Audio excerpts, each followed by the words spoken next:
our treasurer.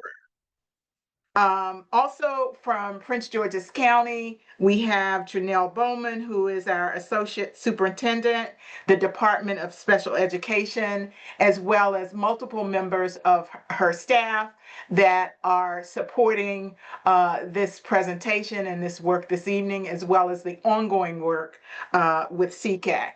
I'd like to acknowledge if there are any board members present. Let's see. Do we see any board members present? No? Janie, at this time, I do not see any. Okay.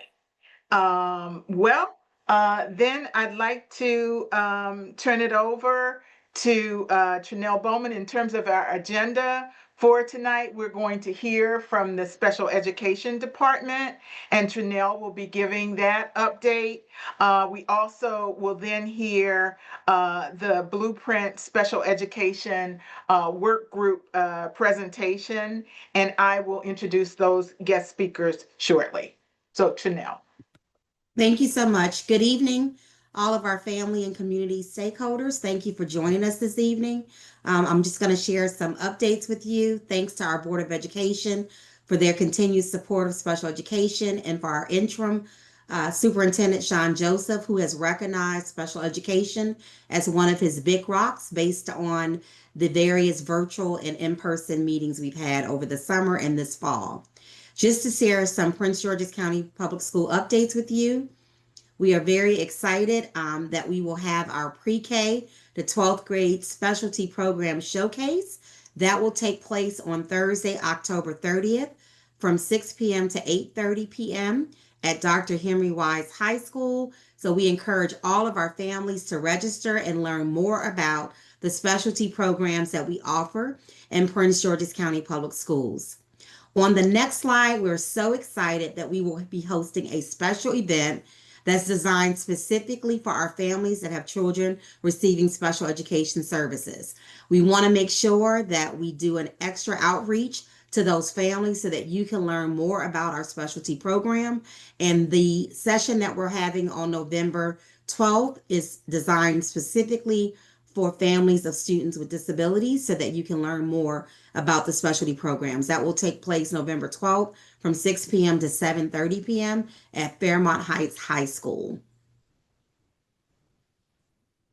The other thing that we will be doing that we committed to doing this year was providing any updates based on the SECAC recommendation report that was submitted to our superintendent and Board of Education members, as well as other central office leaders around the SECAC recommendations from the final report.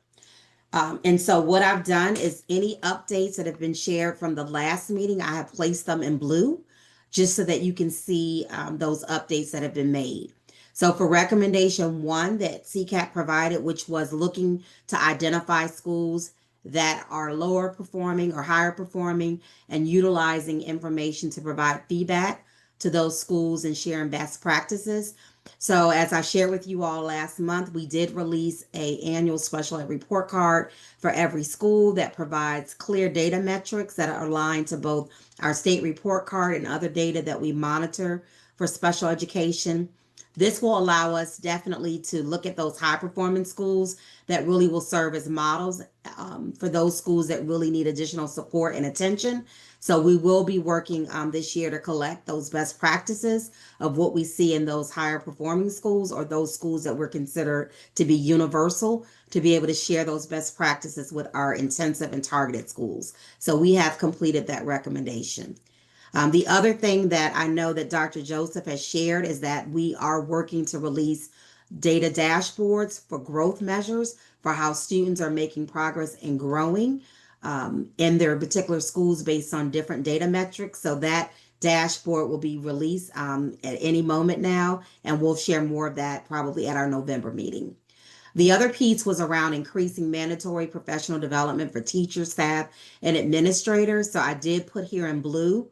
Sorry, if you go back, Yvette, to the last slide, you'll notice here in blue, we gave you our response in terms of what administrators were trained on during their Summer Leadership Institute. I did want to bring some additional topics of training for September and October. which was really around principals and assistant principals monitoring, specially designed instruction. We have created tools that allow them to leverage and monitor specially designed instruction in their school. We also provided more in-depth training around the use of high leverage practices and how those can be monitored and utilized in their schools, doing those feedback loops of instructional walks, going into classrooms, doing observations, and then making sure that they see implementation of that. The other thing that we're doing as a district, as a follow-up to both our systemic training around parent engagement in the IEP process, also looking at the variance and inconsistencies that we're seeing in our schools. We are taking our assistant principals and principals through a book titled Powerful Partnerships with Families. In each principal and assistant principal meeting, we're unpacking chapters of that book that really focuses on parents as our partners, and utilizing feedback areas in which schools can get better and acknowledging those areas where they want to improve and get better. The other thing that we did in our September-October meeting was unveiling our PGCPS writing plan. One of the things that we really noticed, particularly for students with disabilities, is that when they looked at the state assessments and our benchmark assessments, many of our students were not writing at all. So no writing, no sentence structure, no phases, nothing at all, just omitting those brief constructed responses and those constructed responses. And so we have met with our principals and assistant principals just to unpack the writing plan that we've developed in curriculum and instruction, and then what that looks like as it relates to students with disabilities and students who are multilingual learners.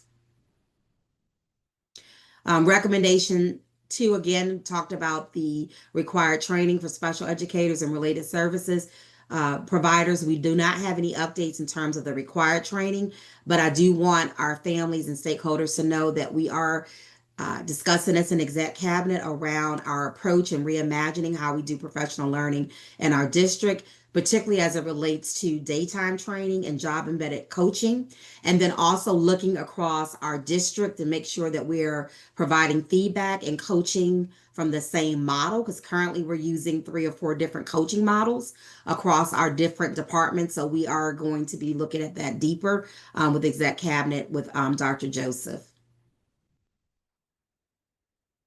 Number 3 was to provide and expand free training for all parents. One of the things that we have been tasked with under Dr. Joseph's leadership is to identify key performance indicators for each of our divisions. And so one of the key performance metrics we've identified was increasing the number of workshops. This was also a recommendation from our SECAC report, that we would increase the number of opportunities to provide training specifically around the IEP process. So we have increased that targeted number to be 6 over last year's 20 sessions. So at the end of the year, we would have offered 26 sessions that focuses on parents understanding special education as it relates to the IEP process. And that indicator will be tracked at the district level as well.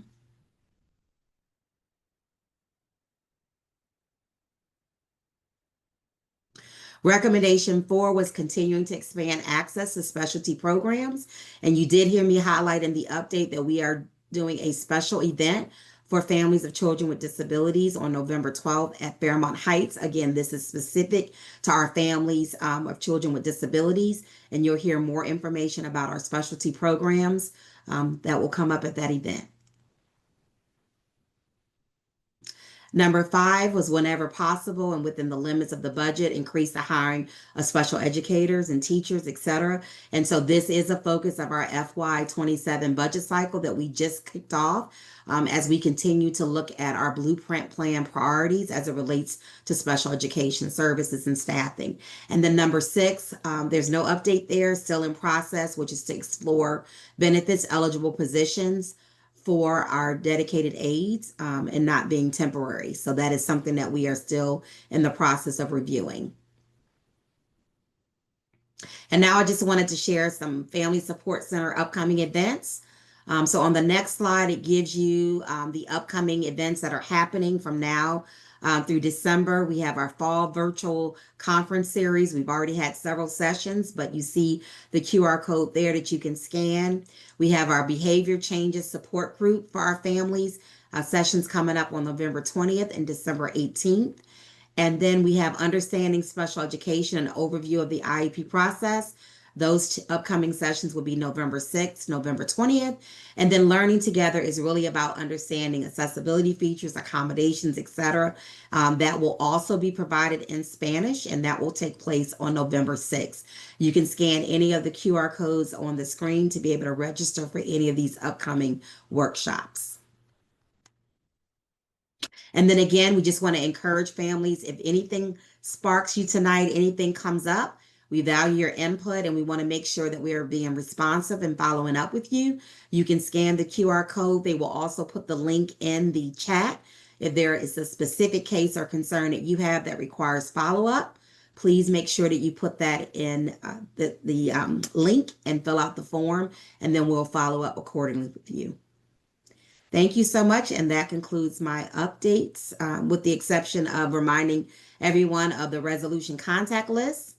We'll put that in the chat as well. So if there's any questions that come up around concerns that you may have, you can reach out to those appropriate individuals. And then on the previous slide, we did give you the family contact staff. And then Janie, do you want to share the upcoming SECAC focus meetings with everyone? Sure. So our next meeting will be November 18th. In particular, I'll highlight that one. That one we're having Dr. Joseph, who will be our guest speaker for the SECAC Town Hall. And then our regular meetings, January 27th, February 24th, March 24th, April 28th, May 26th, and the last one being held on June 9th. This evening, which is the blueprint, and to get information on the blueprint to include the recommendations and what are the next steps with the blueprint. And so we have Carmen Brown, who is the Director of Interagency Collaboration for the Division of Special Education. And we also have Liz Zogby, who is a parent of a student with disabilities who co-chaired the work group for the blueprint. So Carmen, turning it over to you. So thank you. Alicia, did you have a question before we move into the next segment? I did. Thank you, Carmen. I just wanted to confirm, maybe for myself and also for the families on the call, should families copy you on their emails if they were copying or CCing Dr. Hickman or communicating with Dr. Hickman? Are you the point of contact? Yes, they can do that. Thank you. And my email, direct email is Carmen, CARMEN .Brown, BROWN, with the number 1 at maryland.gov. Maybe Carmen, if you could put that in the chat when you're done, that might be helpful. Yep, Ms. Bowman just did. Thank you. So we'll move into the update on the Blueprint Special Education Work Group. Liz Zogby, as was just introduced a moment ago, co-chaired the group for 18 months. So I'm really going to let her take the lead, and any additional information that pertains specifically to what MSDE's role in the work is, I can address, but I really wanted Liz to take the lead. So I'm going to start sharing our presentation and we'll go from there. Well, thanks so much for having me. I've been going around the state doing this presentation a little bit to some other SECACs, and so it's really nice to be in PG. I wear a couple of hats, so I got introduced as a parent, and that is, of course, my first and foremost. My daughter, who has Down syndrome, is just turned 15 last week. And is every bit a 15-year-old teenager. And she will tell you that. I also am a special education policy advocate. So I don't do like individual advocacy. I don't go to IEP meetings with people, but I work in the policy space. And I am part of the Maryland Down Syndrome Advocacy Coalition. So we are a statewide coalition of all the Down syndrome organizations in the state, including, of course, pods of Prince George's County, the parents of children with Down syndrome. And all those groups sit on our steering committee. And we do legislative and policy advocacy work. And as of yesterday, I've gone into MSDE for about 6 months to provide some support around the implementation of the work group recommendations that we're going to talk about tonight. So that's who I am. So next slide. We're going to start just by making sure everybody kind of knows, one more, Carmen. We're going to make sure everybody knows kind of what the special education work group is, in case you hadn't heard about it, and how you can kind of catch up on what we did. So back in 2022, the Accountability and Implementation Board, which is the oversight board for the Blueprint for Maryland's Future, added to their comprehensive implementation plan a special education work group. And they asked MSDE to convene this work group to review and discuss and make recommendations about instruction, services, and funding for students with disabilities. Just before that point, the English language learners work group that was actually in the Blueprint law had just delivered their recommendations to the AIB, and the AIB thought it seemed like that was a good way to go about it. So they asked MSDE to convene that group, and MSDE did. They brought together about 50 people from across the state. So principals, general education teachers, special education teachers, parents, advocates, attorneys, special ed directors, all kinds of people. And we met 16 monthly meetings over about a year and a half. Each meeting had a different topic. And you can go to our website. You can see all the materials we dispersed for each meeting. We did a pre-reading that everyone did on kind of the research and data and what was happening in Maryland and what we were going to discuss. And all of our meetings were live streamed, and you can go home and spend a week watching all the exciting discussions that we had.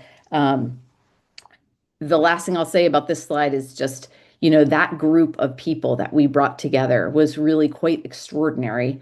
I joked that we had about a millennium of experience, about 1,000 years of experience amongst those 50 people.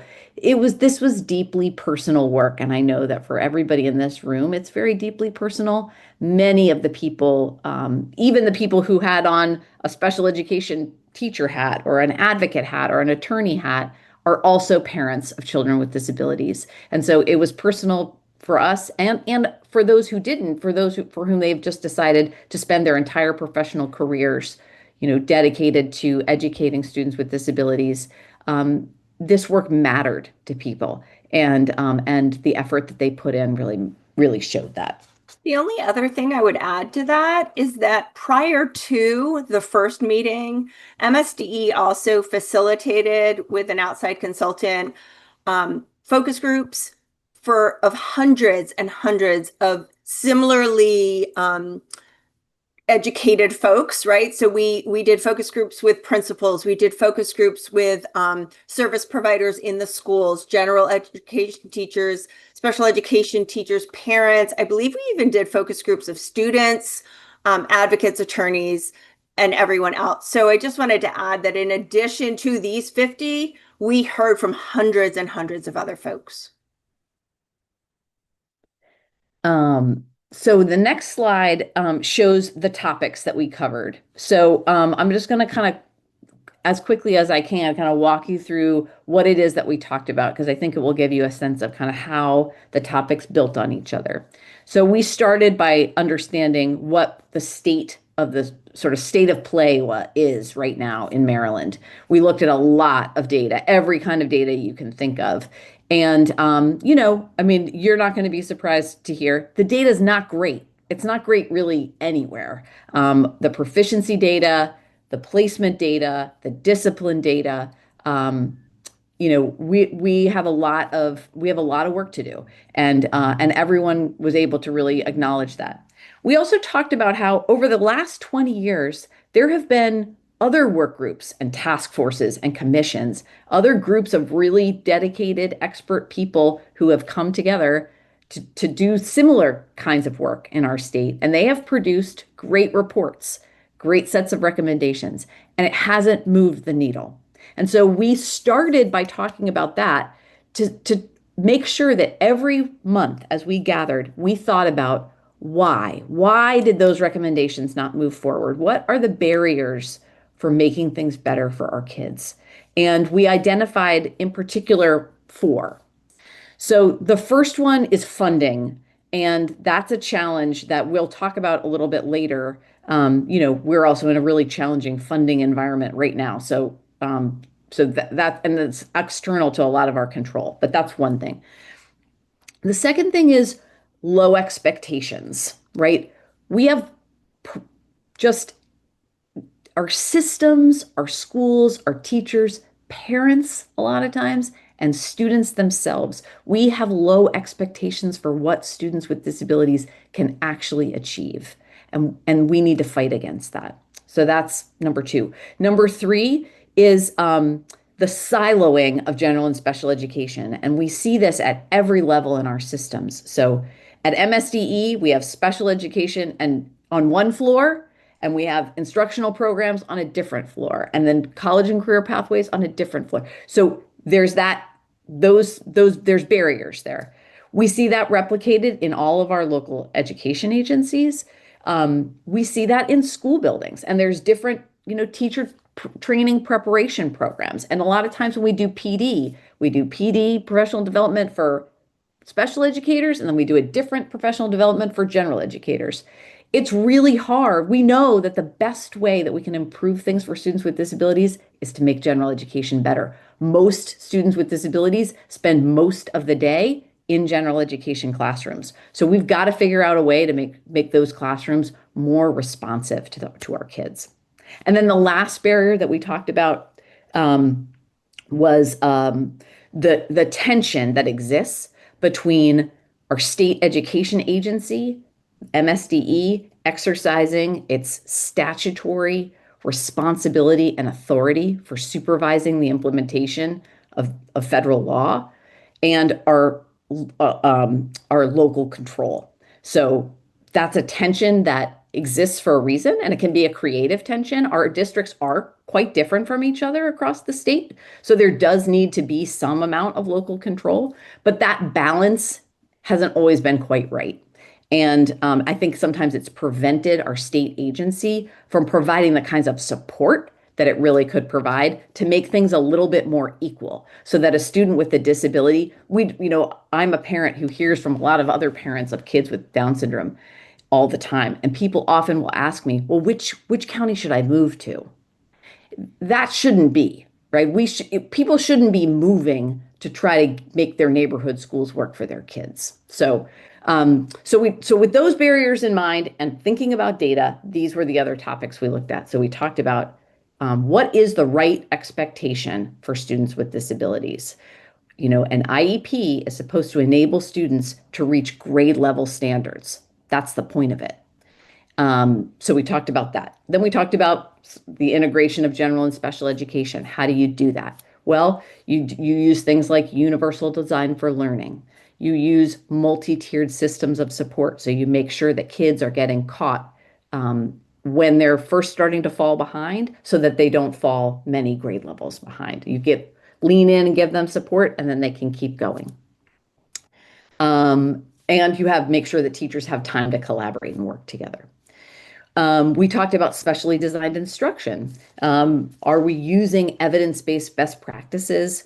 There's a lot of education research out there about the best ways to teach kids. Are those best ways to teach kids happening in our classrooms?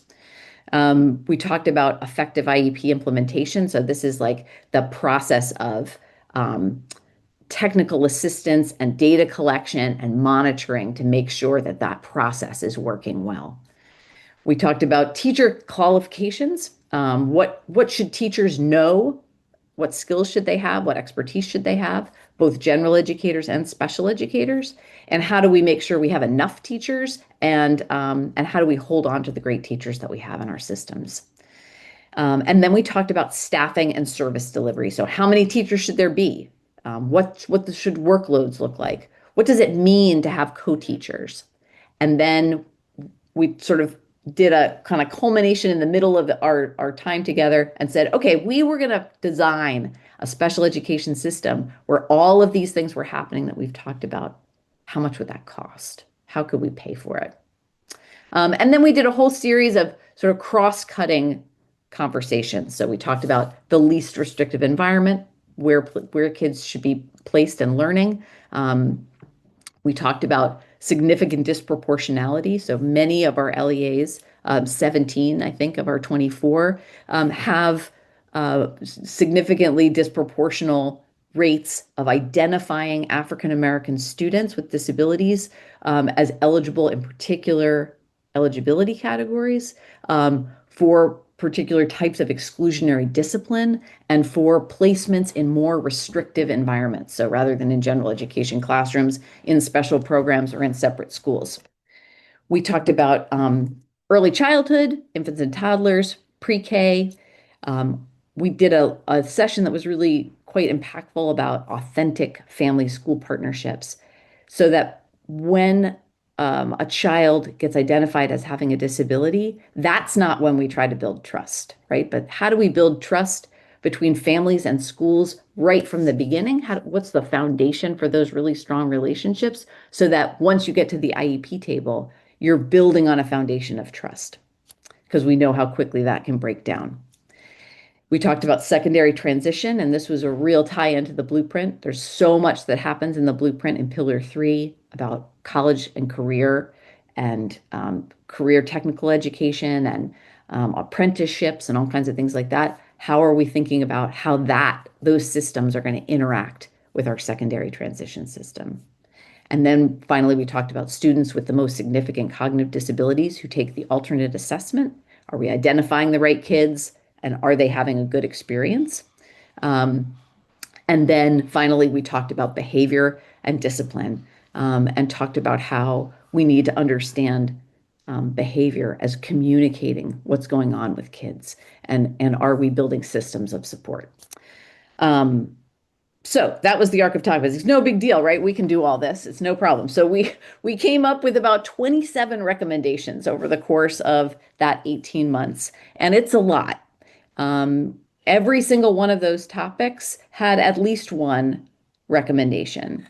And we asked MSDE as we were going to develop a plan. Tell us in the next 30 to 60 days after we pass our recommendation, what would it take to make the improvements that we are suggesting? And if you want to dig into kind of what some of these specific ideas were that we had, you can go to the website and you can pull them out and take a look. But they're quite detailed. We have lists of, like I noted at the bottom of the slide, you can see recommendation 7. There's sort of a list of like what we identified as the knowledge and skills and expertise we thought general educators should have, we think special educators should have, and we think all educators should have. So there's a lot of specifics like that. So yep, this is page 2, and there's one more page. No, there's 2 more pages. It just keeps going and going. So these are all the recommendations. So when we got to the end, what we realized was, wow, we can't do all that. Where do we start, right? Because of course, all of these things are all intertwined with one another. And so our next step was to identify some priorities. And these are the 8 priorities that we came up with. So the first one is, as I talked about, that grade level achievement expectations. And the next one is about using evidence-based practices and all the things that can come from that. The third one is about teachers, making sure we have enough teachers and we are holding on to the teachers that we have, and that we are developing teachers' capacity to meet the needs of our kids.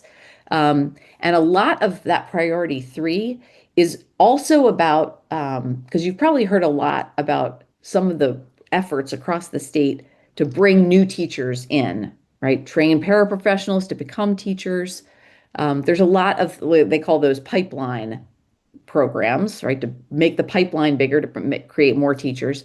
But we talked a lot more about retention. How do we hold on to the teachers that we have? How do we bring in new teachers, train them, and have them not leave in 3 to 5 years? And a lot of that discussion was about creating great environments for teachers to work in, making sure that they have sustainable workloads, that they have time to work together as professional colleagues, and to train and to build their skills so that they feel like they're part of a team. And then number 4 is around significant disproportionality, as I described it.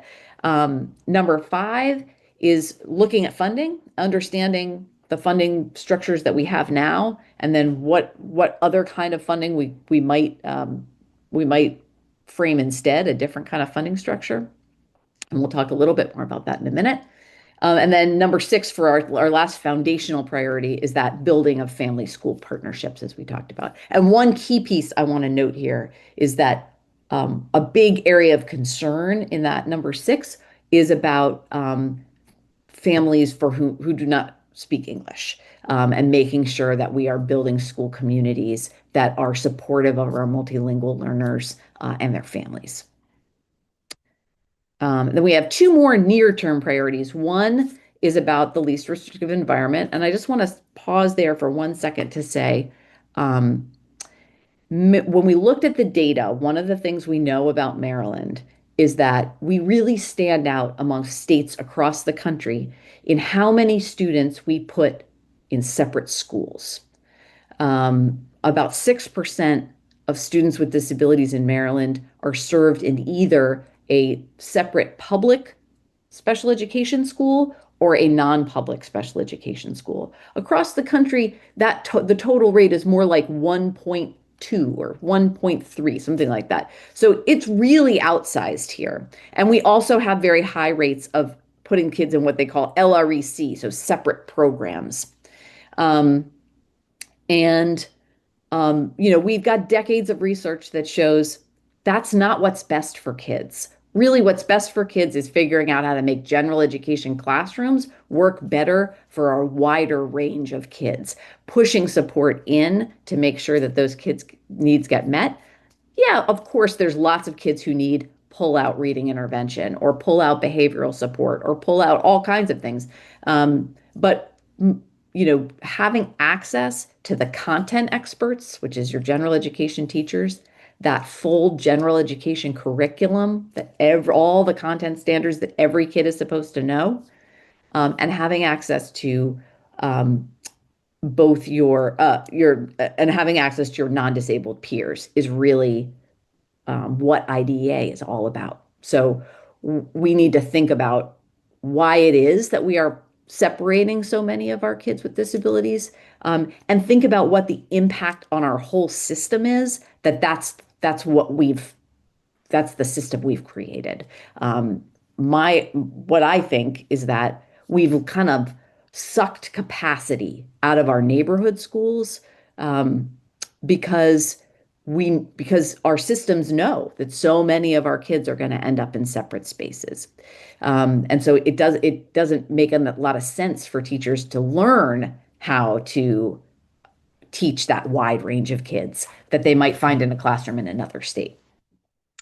And then our last near-term priority is around the Maryland Online IEP database, or tool, the way that we develop IEPs, the tool that we use. All right, so here's some things that we have that are sort of in the works right now, and kind of where we're going next. So the first one is the standard to close or narrow academic performance gaps. So I talked about that expectation, what our expectations should be for kids. So the first thing, that was kind of our foundation. The whole thing is kind of built on that. Back early in the year, the MSDE released a standard for the development of IEPs that close or narrow academic performance gaps. It was published, special education leaders were trained, and now school-based staff are being trained, and it will eventually get folded into the monitoring system and additional technical assistance support coming from MSDE to help support it. The idea is that IEPs your goals should not only be that you should not only have grade level aligned goals in your IEP, you also should have goals that help a kid narrow the gap that they have between their grade level and where their performance is. If your child is only making 2 months of progress over the course of a year, they are falling further behind. So we want to identify skills where we can help kids accelerate their progress, over the course of that year. So they're making 14 months of progress, and then they're starting to close that gap. That's the idea. And of course, the earlier you start that, the better you are. So that's the standard, and that's the work that's being done around that one.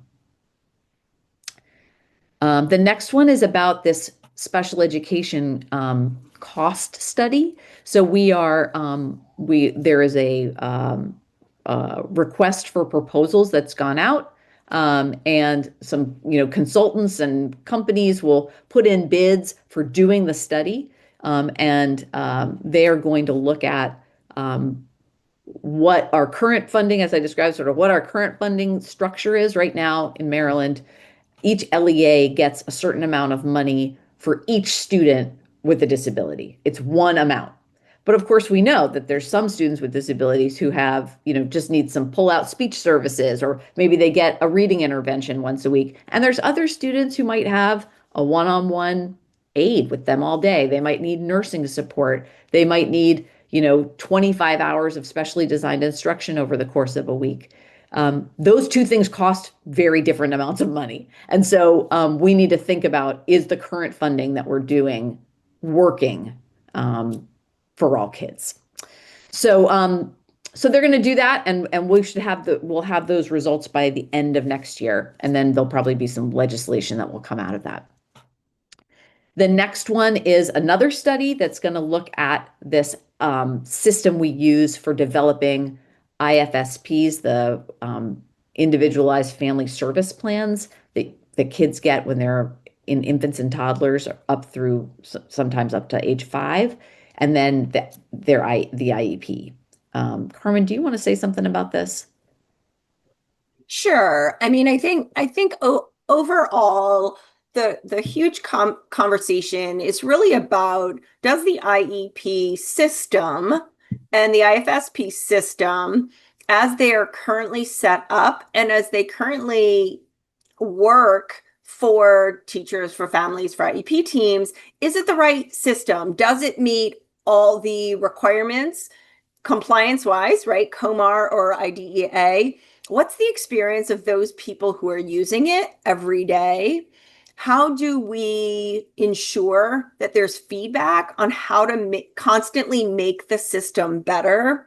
How do we ensure there's accessibility? And so even, the thought of, is the recommendation that we should have a mechanism by where a parent can access their own child's IEP and perhaps download it so that they can they can have their own copies, they can access it when they need it. Additionally, how do we ensure that the system is efficient and effective? I think we've had the same system for 20 years, right? And there's a number of fixes that have happened, but does it really beg for a different system that is built specifically for our needs? That's all why we're requesting an outside vendor to really review these systems and review systems across the country that work well in other states, and provide us with feedback and recommendations on how or what their recommendations are for either improving the current system, moving to a different system, or whatever the case may be. Great. We just have a couple more here. So there is right now a work group going on at MSDE about pre-K. So one thing that's happening in the blueprint is that we are trying to expand pre-K across the state. And we're doing that by developing what they call a mixed delivery system. So we have public money that is going to go to private pre-K providers to make it possible to have more seats for pre-K. And those private providers have to do all kinds of things to build a state pre-K within their private childcare center or family provider or whatever. One thing we want to make sure of is that when we're doing that, we're not creating a two-tiered system where that creates lots of opportunities for family choice for families that do not have children with disabilities. But if you've got a kid with a disability, they have to go to the public system. right? So we want to make sure that mixed delivery is going to be better for everybody. So that means private providers are going to need some support to figure out how they're going to do that. So they're having this pre-K systems analysis work group. They have all kinds of things they're going to be talking about because there's a lot of challenges, as you can imagine, with trying to build a mixed delivery system. But one part of it is around pre-K. It's about students with disabilities and thinking about inclusive opportunities for our littles. So that's ongoing, and a lot of those meetings are open to the public. So if you go on, the link is on the slide here. If you go on to that, you'll see when the upcoming meetings are, and they are having discussions sometimes as part of the meetings. And you can speak up about what your experience was when your child was young, or if they still are young, what their pre-K experience was like, and what would have served your children well. Or if you're a pre-K provider, you'd also be most welcome, I'm sure. Okay, this next one is about some exciting work that's happening right now at MSDE. There is some research going on that's going to produce a proposal probably next year about the idea of having an alternate pathway to diploma. It would basically be a replacement for the certificate of completion. So you may know that students in Maryland either get a diploma or they get a certificate of completion. And that's often for those students who are taking the alternate assessment and haven't been able to accumulate all the credits or pass the tests that are necessary in order to get a diploma. But a certificate is not that meaningful. And so we have a couple different ways we've trying to make it more meaningful. But in other states, there are opportunities for all students to earn a diploma. And so they're doing some research and comparing what is happening in other states to think about how we can make sure that all students have access to a diploma that says what it is that they learned over the course of their time in school.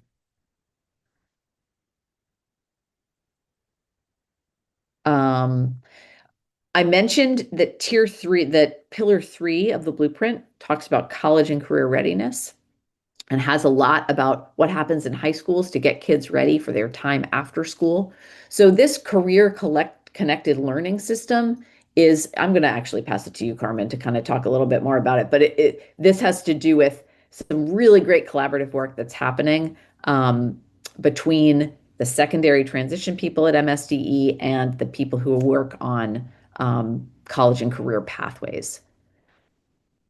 Do you have any notes you want to give about that, Carmen? Yeah, I was trying to find my. No, you're fine.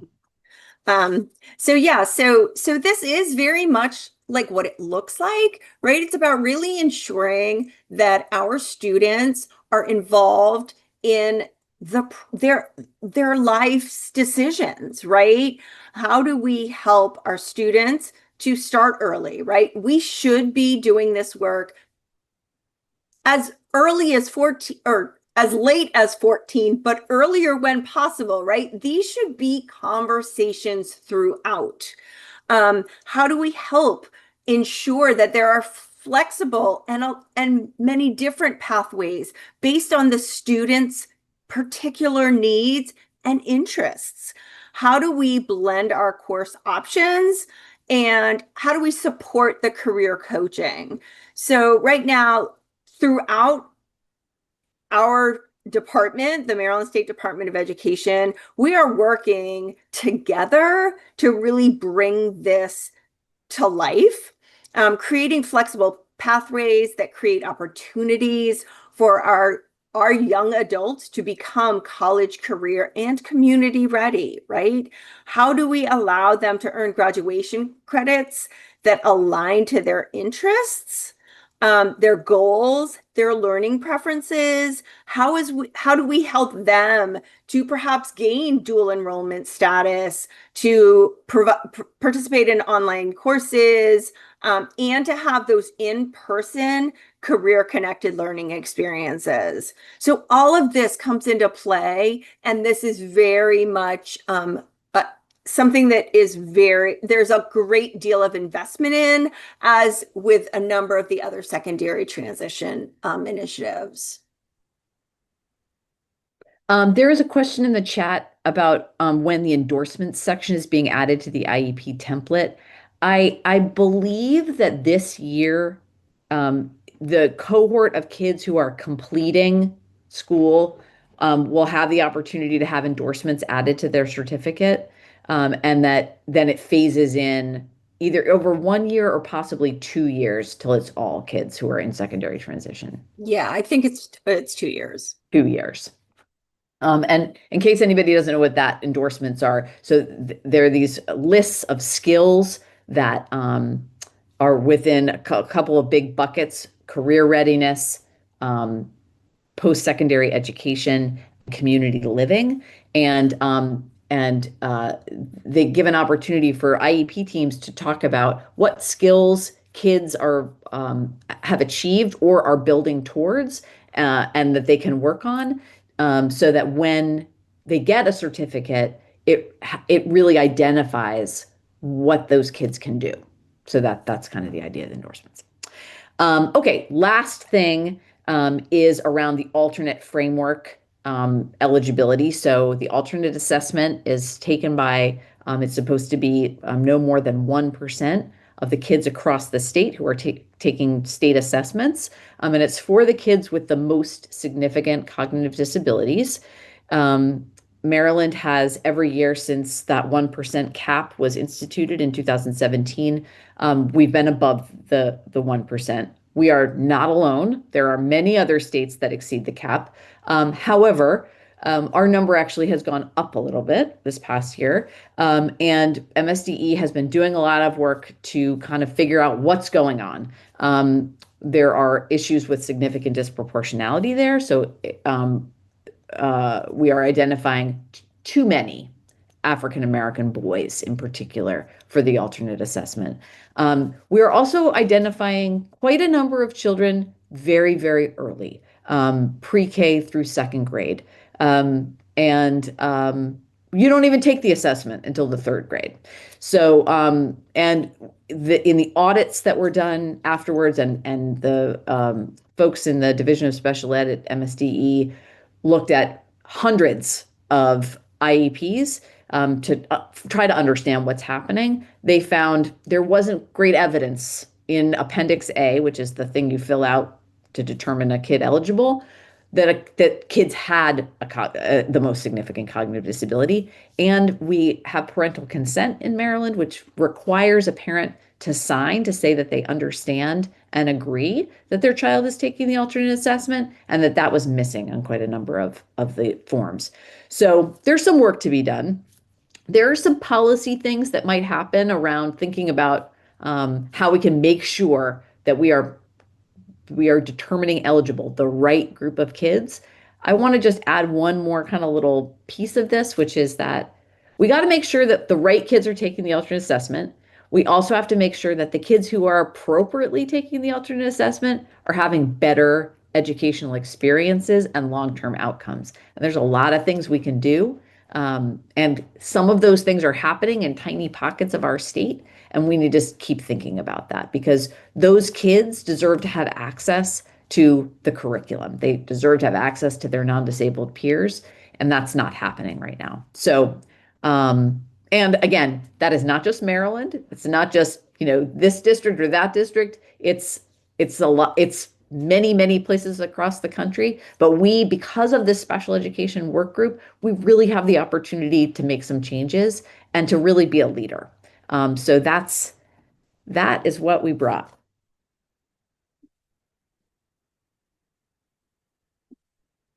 And I think Carmen and I would both be, happy to take a question or, for people to reach out if they have questions after. I know that was a lot of information. And I did add the link to the Blueprint Special Ed Work Group webpage on the MSDE website. I think what you'll find there, or I know what you'll find there, is literally the agendas for every single one of those 16 meetings Liz referenced, but you'll also find the live stream videos. You will find the reports we've submitted. You'll find the names of every member and what their affiliation was. And there's a good bit of information there, and I think it's valuable for those folks who are really interested. Wonderful. There is a request just for you all's contact information. I know, Tranell, you wanted to share, there are some specifics that PG is doing in response to the blueprint.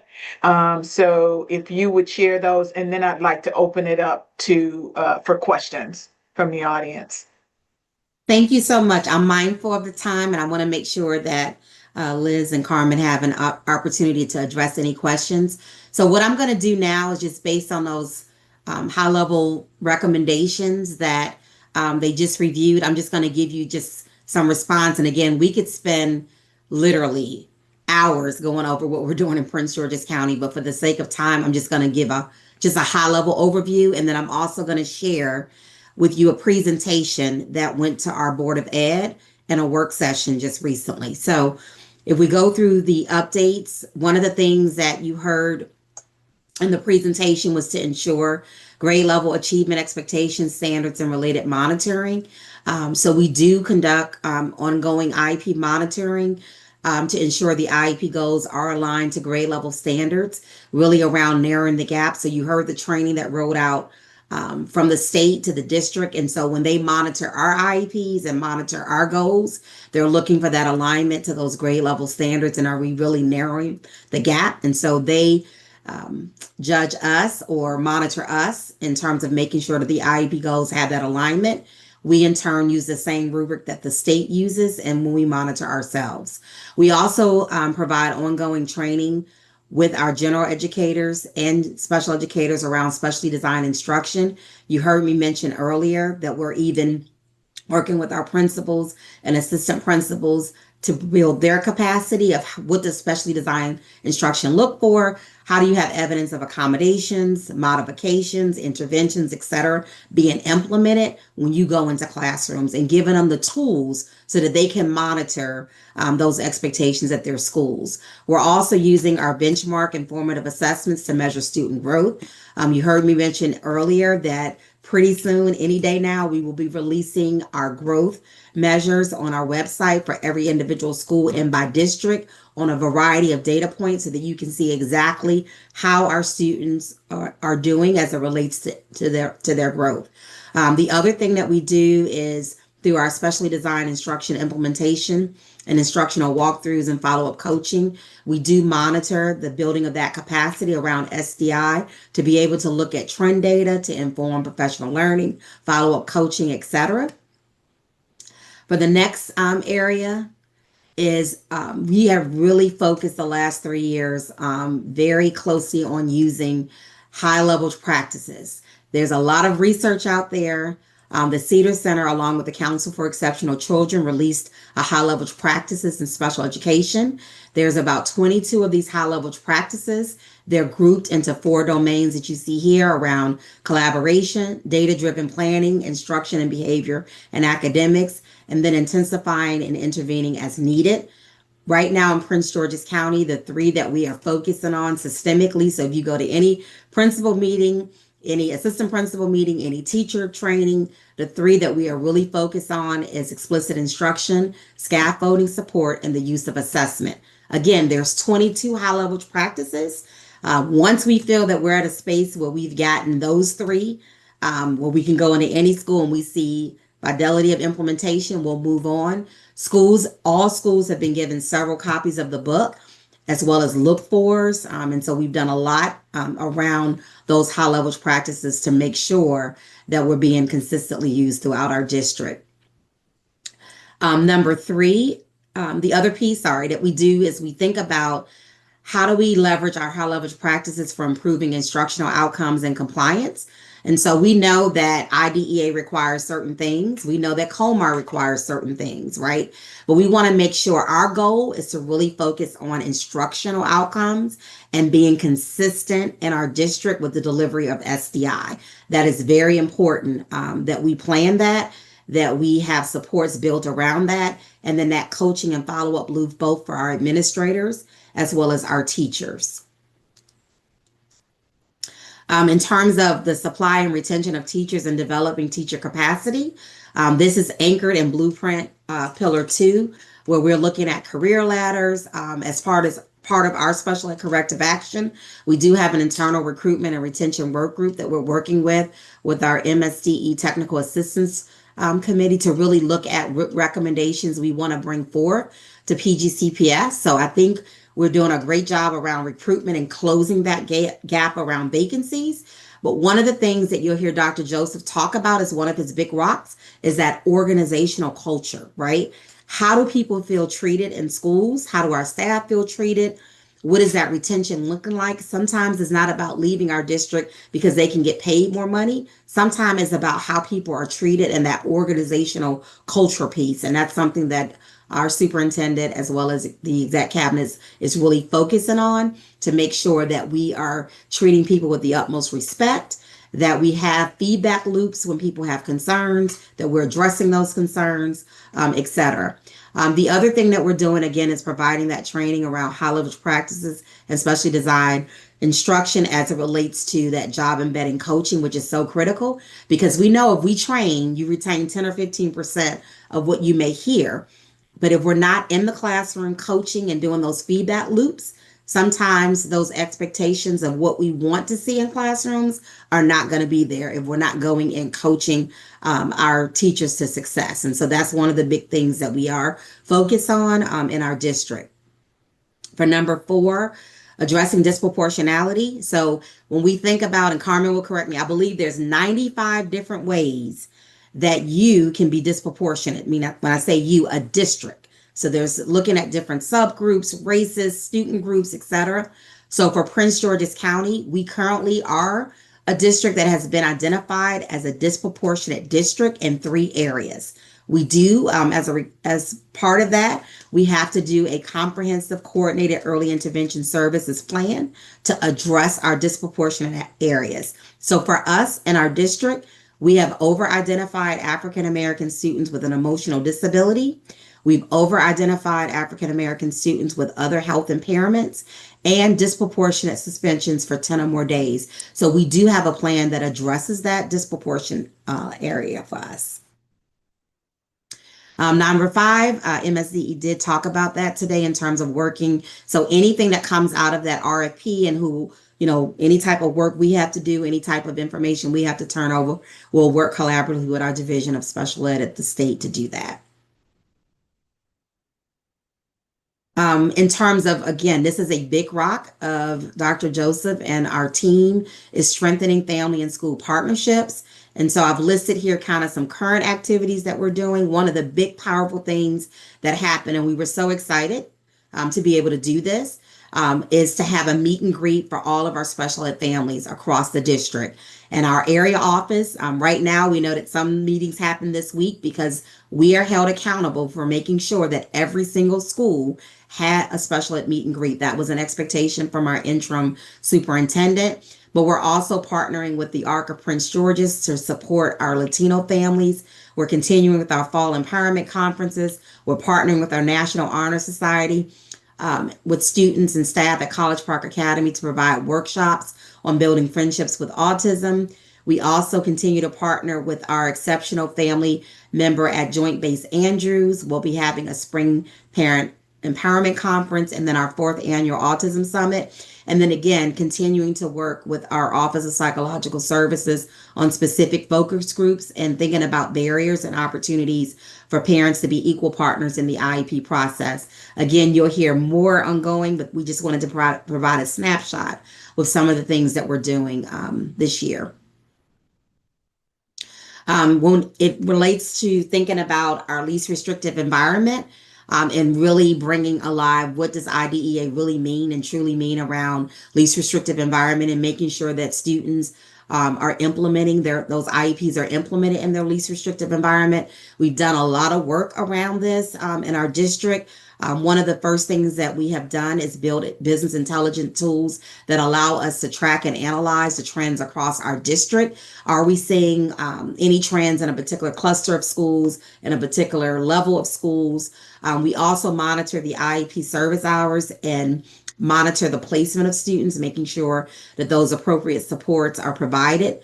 using data to identify schools that may require additional support. We also run an LRE LRE report that allows districts, if there's any, for example, if a student is sitting in a school that doesn't have a special ed program and they have LREC on their IEP, which is a self-contained program, and that school doesn't have one, that would be considered an error. And we would reach out to the school through that error report to ask them to make that update or that correction.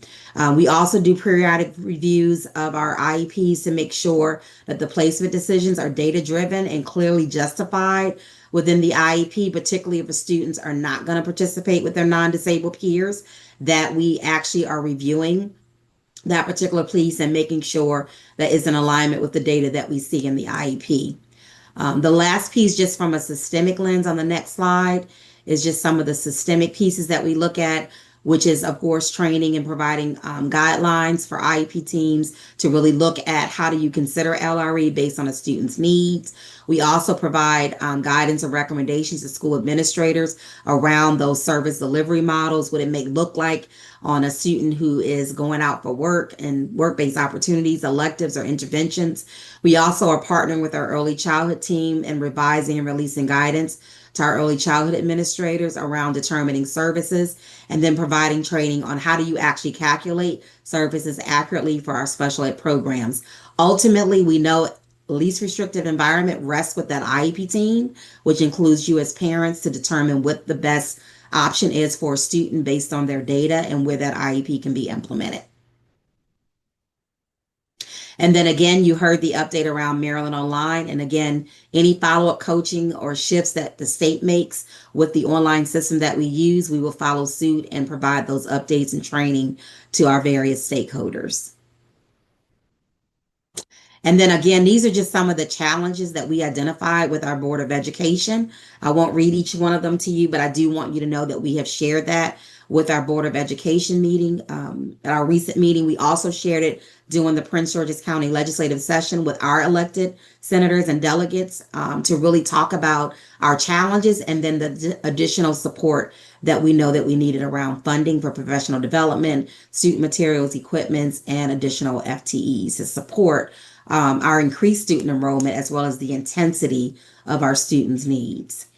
On the next slide, I did share with you on October 9th, we had a blueprint presentation for our Board of Ed in a work session.